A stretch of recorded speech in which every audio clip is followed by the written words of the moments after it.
Carl Butler is joining us now. Hi, Carl. Hi. It's nice to meet you. Thank you for having me on. I really appreciate it. Tell us about your movie. Movies. He actually has two films that have been in the Anchorage International Film Festival. One, unfortunately, has already been screened. One is going to be yet to be screened. That's right. And actually, there's a third one, too, that's going to be shown at the library. Movie House Lockup. Oh, great. Movie House Lockup. Now, I have to ask, did you also do one for the Quick Freeze? I did not. I had some friends that I work with a lot that wanted me to help them with one. Dark Matters. Right, I saw that. That was great. I think I saw that one. Yeah. Very film noir. Yes. Yeah, I think that's going to air on Saturday, I believe. Saturday at 5:30 at the Probably Alaska Experience Theater in the big theater. Yeah. In fact, Mark and I are in a film that's going to be screening there. The Twinkie. The Twinkie. Mark's in a Twinkie. I interview the last Twinkie. Yeah. It doesn't go well.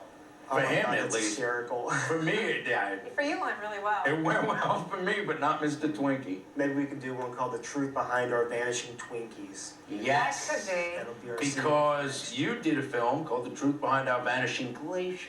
Yes, I did. Very disturbing film. It's Very dark. It was painful for me to watch it. It hurt my heart. Well, tell us about I even that. cried a little bit. Did you? Yeah, it Was was it the single painful. tear? It was a No, love it was story. a It was double.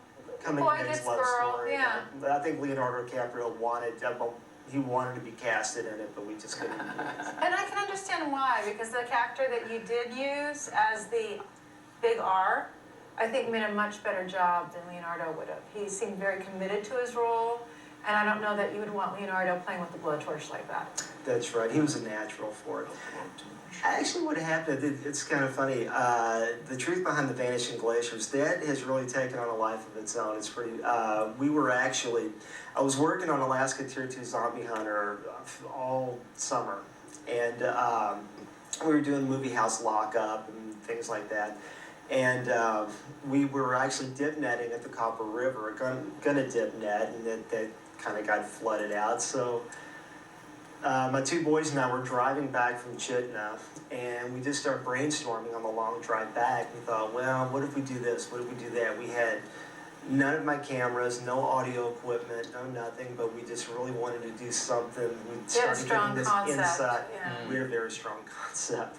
It's not the Truth Behind Our Vanishing Glaciers, it's not exactly what you think it is when you first see it. It's a bit of a documentary. Ah. A wee bit. A wee bit? A wee bit of a Very documentary. small? When you first, we've had a great Al Gore was involved in the film, I saw. And Chuck Norris was in it. Yeah, there's a Chuck Norris mentioned on reference the as well. credits. Yeah. Absolutely. And their influence is strongly seen in the film as well. Exactly. Especially Al Gore. I figured that he must have spent a great deal of time with you on the phone conferring about, you know, your theories behind the Vanishing Glaciers, because I'm sure his very strong opinions lined up quite neatly with yours. He couldn't. Now, and well, the first thing that I do whenever we have a Q&A session after the film, the first thing out of my mouth is I just kind of apologize to the audience and say that I love Republicans and Democrats equally. Ouch! You hate the Democrats that much? No. Wow. We love all political parties, but it starts out as, you know, the father and son at a glacier, and, you know, we're talking about the melting glaciers, and it's a short film. It's only 8 minutes, and a couple minutes into it, it takes a hard turn. To the left. To the left, yeah. Oh, okay. And I think the No, audience... don't give it away. No, I won't, but the audience has a really good response to it. There's always like a ripple of laughter throughout the audience. And when they see, oh, this is where it's going, I get it now, you know, and then it just kind of gets silly from there. But you can see it now. Is it on YouTube? I haven't put it on YouTube yet because it's still going to air on Saturday a couple of times. Oh, very And the interesting thing about that when we shot it is that, like I said, we had no cameras, no audio equipment. We really wanted to do it because this long drive from Chitna, we're just thinking, you know, we're just laughing in the car thinking this would be great to pull this off. I actually shot it with an iPhone. Wow. Doesn't surprise me a bit. We have to go to commercial break, Okay. but we'll be back in just a moment. Stick with us.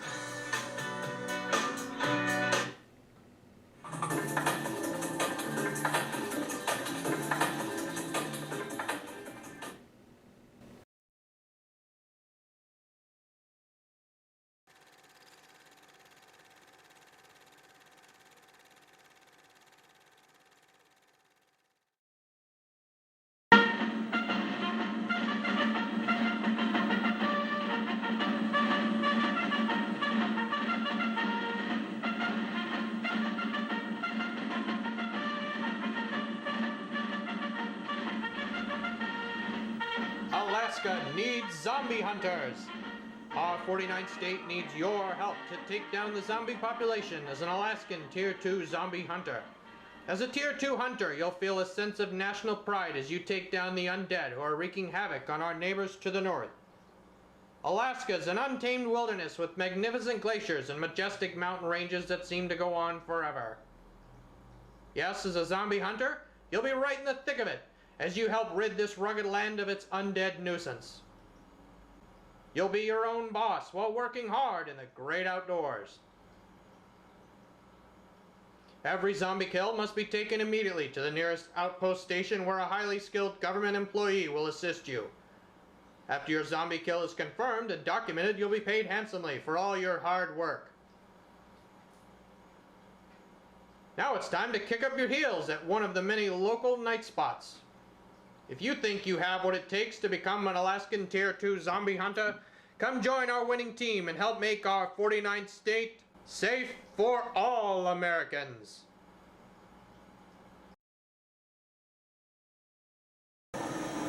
Cuts awfully That cute. was awesome. Thank you. Tier So two that's zombie. the trailer. That's not the whole film. That's actually the first minute and a half. That's the opening of the film. There's a trailer also, but that's the first minute and a half opening. So, Where did you get the idea for putting out zombie hunters in Alaska? lots of caffeine on slow nights at work. Yes. We just kind of brainstormed. We started talking about Alaska history at work and what would happen, if everything about Alaska history, if everything actually was a government cover-up and it was a zombie outbreak, like the earthquake in '64 was actually a zombie outbreak thing, all these different ideas. So a lot of different characters, famous characters in Alaska too, throughout history. It's like they were actually Tier 2 zombie hunters. And, Nice. Now, a zombie hunter is not a well-known person. It's a covert sort of thing. Am I correct? That's right. It's a recruitment video that the movie opens with, but the only recruited combat veterans. There's a recruitment film, and then where it's In the modern day. but it's also a cover up. Like from that clip we just saw. After that, it goes from that to modern day 2012 Unit 14C. Yeah. Depressed guy. Actually, the guy who was dragging me out of the barn just then. So you were also acting in your film, not just directing. He was the zombie. Yes. I was the zombie and the guy jumping off the snow machine. And You did stunts as well. Well, yeah. It's more of a stumble. Try not to kick the camera, but. And the guy dragging me out of the barn, Super Dave Elliott. Hi, Dave. That was his daughter at the end of it. And Dave Elliott and Kyle Cahill, the guy who came back, who put me down as I came out of the barn. Those guys are also playing other modern characters throughout the movie also. I love the way you did it like a newsreel. That was perfect. It Oh, reminded me of all those, we get a statehood thing, and you too can join the zombie hunters. The guy that I talked into narrating that, Eric Boltman, he did an excellent job, and I just kept, just calling him and nagging him, Eric, dude, you got to do this. It was great. Because I knew he had the perfect voice for it, and I tried it, and I'm like, no, Eric needs to do this. He did an awesome job with that. We spent a lot of time watching those old newsreels. Right, sure. They definitely had a very stylistic voice then. Yes. Yeah, and I love those old newsreel clips too. I thought it would be a great thing. It was actually, I started out, I was going to put that just as a clip in the middle of the film somewhere. It turned out so well. I thought, you know, I just want to open with this because it's such a strong scene. I thought Yeah, it was really, no, I thought it it turned works. out really good, and the narration is awesome. Now, this is in competition at the Anchorage International Film Festival. How long did it take you to make this movie? I started writing it, actually. I came up with the concept 2 years ago and just played around and wrote the script and kept rewriting and rewriting and adding and taking different things out. And I started shooting just a couple, like the snow machine scene, just a couple miscellaneous scenes here and there last winter. But I really started beginning of July. And the deadline for the submissions was the first week in September, and it was fighting the deadline. I know Kyle Murphy, he was on your show last week, and it's like we were kind of being a sympathetic ear back and forth because I know we were both up at 3 o'clock in the morning going, it's the deadline, you know, caffeine, more Red Bull. Yes. Keep going, keep going. We got to take a short break. We'll have more. Stay with us.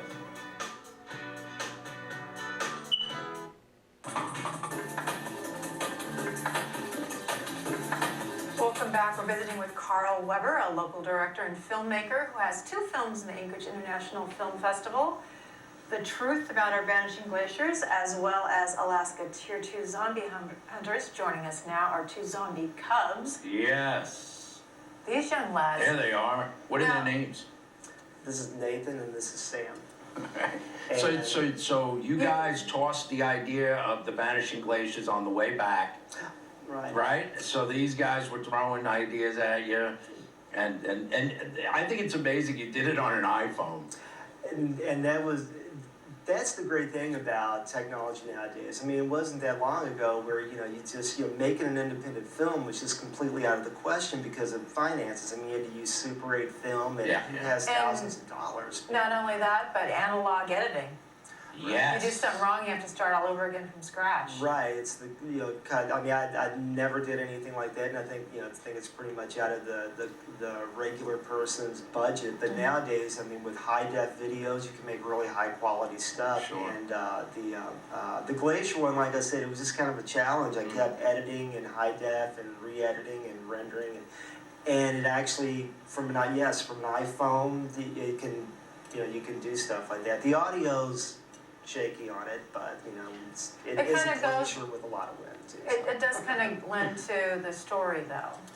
It does, because the whole, you know, walking through the puddle of water, you know, and walking up, you know, it's kind of a long drawn out march towards the glacier that's receding. That's kind of the whole, you know, Did set you up get for it. in any trouble for exploiting your children in 2 films without union Not in the compensation? film. Child labor laws. I have been in trouble for child labor laws, but not for the filmmaker. Okay. No, I haven't. I'm joking. I joke. Yeah. That's right. They signed a release, didn't you? Yes. That's right. With your parents' That's consent, awesome. right? Yes. Yeah. Yes. No. Yeah. Yeah, I know. For those of you who are worried, they do have their mother on set Yes. today, making sure that they're not being exploited as well. Absolutely. So at least there's one adult. Right. So Tier 2 Zombie Hunter. I mean, that sounds like you had a blast making that movie. It was a blast making the movie. The clip that we just saw, the zombie type. on a stick kind of pole thing, that hurts. It looked like it wasn't comfortable. What was your budget for that film? $4, I think, when we paid. It's like, you'll be paid handsomely for all your hard work. Everyone laughs in the theater with that because it's like, you know, because they kind of wonder, well, what's the going price for a zombie kill? And then you $1, $2, $3, $4, and everybody laughs. The reason for that is that we only had $4 in our pocket when we filmed that. I think I got the money from these guys. Oh, I'm like, who has any seriously? money at all? Because we need to go bam, bam, bam. Yes. So that's where we came up with the $4. You nicked your children's allowance to film your film, finance your film. I gave the money back to them. It's like, The rewards, though, of just being in a movie. Yeah. Isn't that what That's you right. do to convince the kids all the time? that's how I convinced a lot of people that I work with and everything. Why It's not? a lot It's of fun. people just, it's great too because it's like you're It's great to be in the film festival because when you first tell people you're making a zombie movie, they look at you like, "Are you 14? Are you serious? Really?" Yeah. Do they groan like a zombie? Like, They smile a lot and go, "I think I'm busy that day, really." Yeah. But the people that pitched in were great, and it's great because it's like now they kind of know there's the $4. Yeah. But it was, I got a lot of help from a lot of people, and I just really want to thank everybody who pitched in and helped us. If I'm not mentioning your name, I apologize, because you couldn't have done it without, without friends pitching in and helping out. Speaking of that, how do you find your cast and crew for your films, generally speaking? Other than the impromptu ones when you're driving by a glacier. Exactly.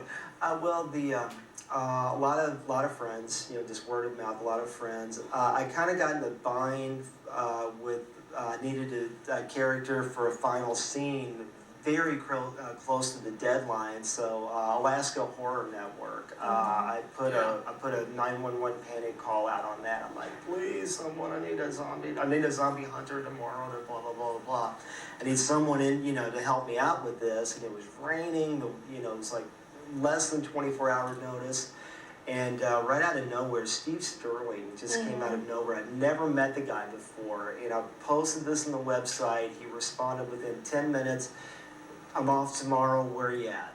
"Sure, I'm there." And I'm like, "I cannot buy you enough pizza. Thank you, please come." And it was raining, and we were looking at the weather radar thinking, okay, it's gonna be down to a drizzle for 20 minutes. Let's go shoot now. Oh, that's great. And That's he awesome. really bailed me out on that one. Well, thank you so much for joining us. Thank Good you luck for in the having me. competition. And again, to see your film where? It's the, I think the Glacier movie is playing at the library. Library. It was at the Alaska Experience Theater, but I think it's just playing a couple of times at the Glacier. And Movie House Lockup, too. Okay, Alaska There it is. Experience the Theater, 11 o'clock tomorrow. All right. Thank you so Thanks, much. Carl. We'll see you guys later. Thank you so much. Thank you. Time for us to take a break. Stay with us.